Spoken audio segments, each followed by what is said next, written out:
Right, welcome back to those of you who've stayed with us. We think we found some wildebeest about to cross the river. Here they go.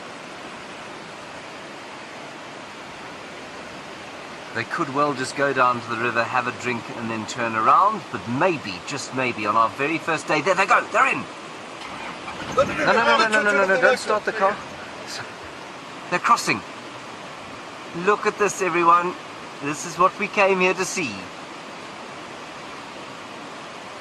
Ah, wow. One of the most ancient migrations of animals in all the earth is now taking place in front of our eyes.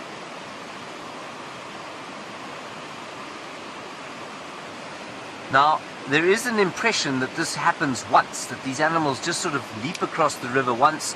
Actually, because this river cuts the Mara Serengeti ecosystem in half, they cross in between, up and down, fairly regularly during the season when they're up north here.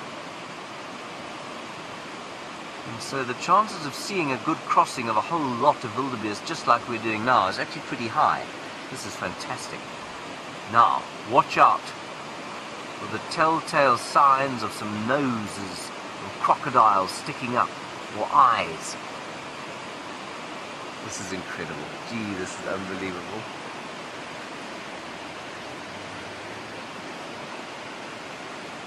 Sean, you say you're feeling sorry for the crocodiles, is that correct?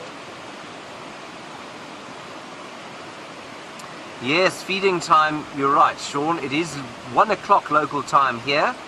So yes, it is lunchtime for the crocodiles, should they so wish to have wildebeest again. Oh, this is just amazing. Yeah, Kimberly, you say this is breathtaking. It's beyond breathtaking. It really is. I cannot believe that finally I'm here and watching this, and even better, sharing it with all of you who are dutifully tuned into Facebook Live. We will probably try and do some of this on the main stream of our game drive this afternoon. And hopefully the wildebeest will behave themselves. Oh, and one of them stuck there on a rock. Seems to have got off it. Jan, you say you're glad you stuck around. Jan, we're very glad you stuck around too. Let's just keep an eye and see if there are any crocodiles in the offing. This looks like a pretty big crossing. There are a whole lot more streaming in from the left-hand side there. 1 or 2 zebras also about to make their way down.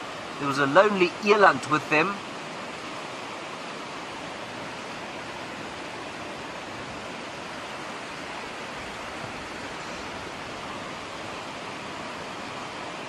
Hello Fiona, you say simply amazing. Yeah, I mean there are superlatives that haven't been invented yet. That would be the only way to describe what we're seeing here. The zebra now, you can see, have gone down to start drinking.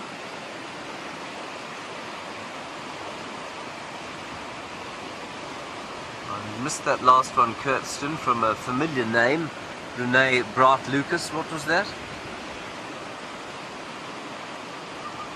What an amazing coverage. It is such a privilege, as you say. It's an unbelievable privilege to be here.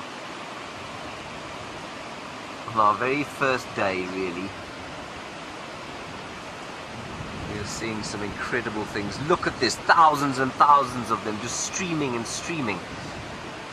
Elizabeth, I'm so new to this area. You say, how many do I think are crossing? I don't know. I'm going to say about 1,000 odd so far, but there are more coming down, streaming in,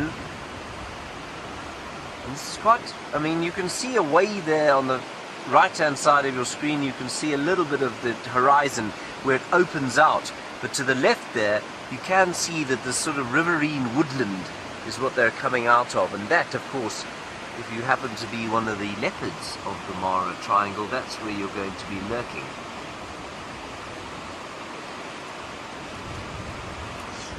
Hello Andrew, you want to know why the lions don't eat the crossing beasts? Well, they do sometimes, but you know, we've been driving through here and I've been reading about it, and it's interesting that probably more of wildebeest and more animals die on these clearings from natural causes than they do to predators. And so for lions, for example, to come and take a risk, look at them struggling to get over that rock there. For lions to take the risk of coming down to the water here just doesn't make any sense. They scavenge a lot, and then out in these clearings, of course, once night falls, well, I mean, it's a free-for-all. I don't think the lions struggle to get enough to eat here ever. Well, while the herds are here, the herds, of course, do disappear. And that will probably this year, we think, be around October. They'll start to move back south towards the Serengeti, towards the eastern Serengeti of Tanzania. And they're just pounding and pounding and pounding into the river. Sorry, Michelle, I did miss your question. Kirsten, can I have it again, please? I'm losing a little bit of signal. Michelle, you're saying, I think, why are the zebras stopping and not going across? Is that right? I think they're just having a drink. They're just having a drink there. Sometimes they will cross. Remember, there is grass both sides of the river. So just to give you an idea of where we sit, and I mean, I can explain this again if it's not clear. This river cuts the Masai Mara in two. And on the right-hand side of your screen, which is in an westerly direction, that is the Mara Triangle. To the left-hand side of your screen, we're looking at the Masai Mara National Park.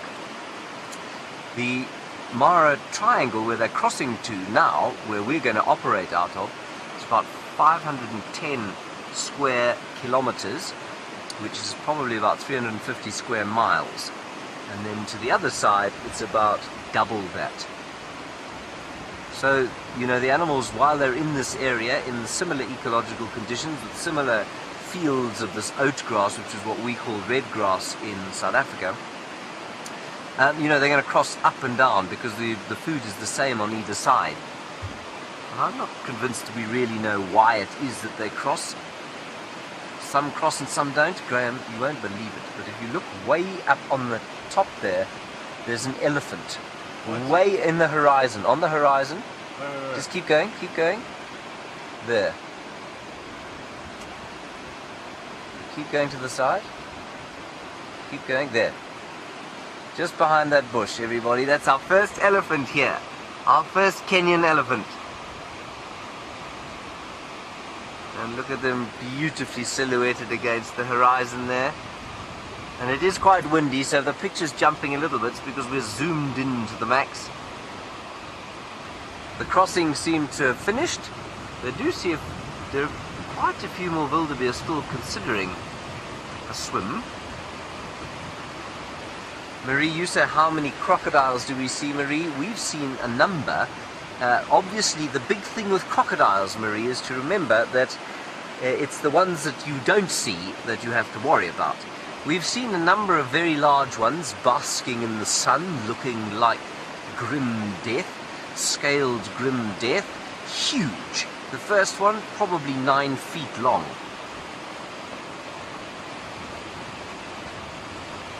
But we don't know how many there are. There are many, many in this river system. It supports hundreds of them, thousands of them.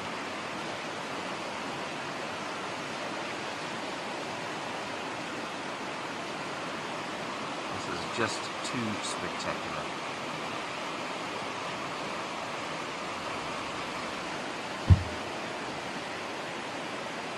Fiona, you want to know if we've seen any giraffe? We have seen giraffe, yes. We saw the Maasai giraffe. Another lifer for me, and there are lots of them around here, and hopefully during this afternoon drive we will see them. Hang on a second, here we go again. We were going to leave you, everybody, but it looks like they might cross again.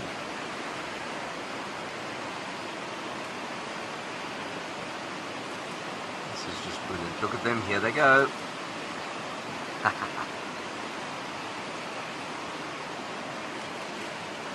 Just fantastic. This is what we've been seeing, or I've been watching on documentaries my whole life. Never seen it live before. Oh, this is fantastic.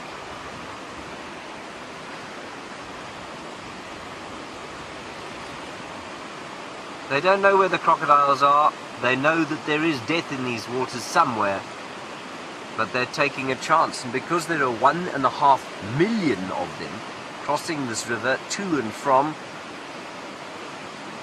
it really makes a negligible dent on the population, the number of crocs here.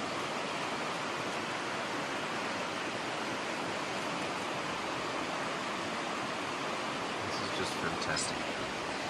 Beautiful camera work from Graham Wallington, of course. And as I was thanking and complimenting Graham on his camera work, Tracy, you say, "This is beautiful, thanks Graham." Indeed, thanks Graham.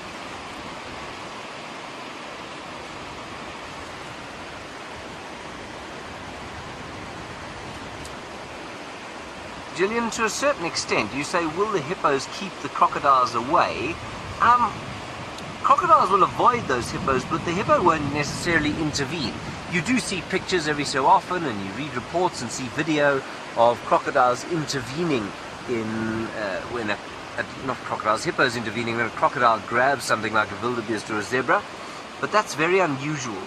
So, were the crocodiles to go into an area where the hippos were, then I think they would probably be in trouble. But if they were to attack those wildebeest that are crossing now, as you can see them climbing up a fairly shallow part of the bank, I think you'd find that the hippo wouldn't do anything about it at all. Oh, this is just wonderful.